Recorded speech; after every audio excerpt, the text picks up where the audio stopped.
Start the clock. Good afternoon. At the tone, time will be Real time.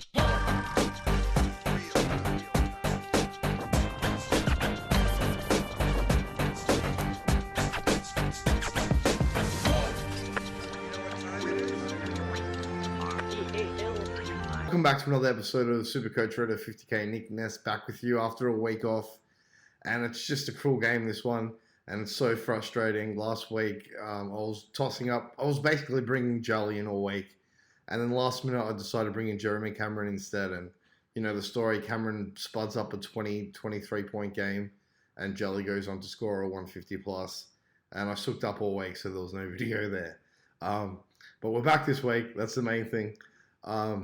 Okay week. I managed to avoid most of the injury carnage going into the round. So I was better off than a lot of people, but still the score was a little bit disappointing. Scored 2-2-7-4 for the round.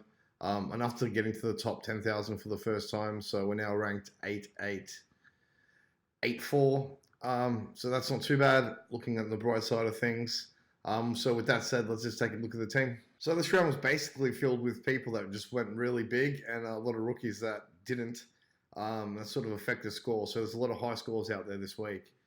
And a few low ones if you're really unlucky and just cop carnage all week. As I said, for me, it was probably slightly above par. It was enough to move 6,000 ranking points up. So let's look at the team. So we've got Lloyd 141. Fantastic. Now Sicily, you just want to shoot yourself. That Whitfield trade 2 weeks ago, such a tragic trade. It was a dumb trade then, and it hasn't paid off at all. And especially with Whitfield coming in and banging out a 170 and not even going down that much in cash, it just hurts. It stings. Williams 75 injured. Apparently it's only hamstring tightness, and he didn't ping his hammy. So potentially 1 to 2 weeks. But GWS is really bad with injury information, so don't trust anything they say. I think you got to look at least a minimum of 2 weeks, and then hopefully 1 week. So we'll see there. Smith 96 is covering an injury too. There was talk he might be laid out, but he played on, got some treatment during the game. I think he finished it strongly, so hopefully, fingers crossed, he'll be okay. Hall was fine at 75, was a bit light on. I thought he'd play better than that. A lot of intercepting marks. He's a really good player. He's been a great rookie this year. Lockhart, 52, disappointing. I was tossing up between him or Duzma. I went with Lockhart, and I was regretting it all week. And then Duzma only pumped down to 56 after a really good first quarter of like 37. So that was much of a muchness there. And Ainsworth is pretty shit, 26 points. Not making much money there on the bench. So we brought in Kelly this week after not bringing him in last week. Delivered with a 131. He is a premium midfielder this year. So the midfield's starting to take shape, which is good. So we've got Kelly Cripps. He's due to have a bad game. I mean, he's carrying that Carlton side basically by himself. I feel really sorry for him. He'll bounce back next week against St Kilda. I'll probably be looking to VC him. Or captain him. I'm not sure when they play. Let's have a quick check. End of the round. So, yeah, I'll probably VC someone and then captain him because he will bounce back because he is the premium midfielder in the competition, I believe. 5, that was he turned up, but I don't think he played well at all for his high standards. And Oliver banged out another 115 on top of his 170 last week. So, that's good. It looks like he's finally finding piggy form from last year. McRae again, primo score of 124. Crouch 119. He got scaled up huge in that last quarter, in that last 5 minutes. He was basically finished the game on about 91 and then got scaled up to 119 after the game. So those points came in handy. Welsh an 80. He's getting tired. I mean, he's done a lot of work this year in that Carlton midfield. A lot of people would be looking to offload him. I personally will hold on to him till after his bye. He plays the first 2 weeks in the bye rounds, and I'll flip him after that. Brayshaw probably been one of my biggest disappointments this year. I pumped him up as the POD of the year, and he's disappointed me. So if I sucked anyone into him, I apologise. Stacks scoring okay. Atkins and Scott both missed. Hopefully Atkins can get back into that Geelong team and earn some more cash. Gorn, great, 144. And that Gorn-Grundy combo. Hurts not having Grundy this week, but O'Brien's really holding up. He scored basically on par with whatever Goldstein's done, so that was a good move. But as I said, he becomes Grundy after the last bye, so it'll be Welsh down to a rookie, O'Brien up to Grundy. Kelly, 87, that's okay. He had a huge week last week.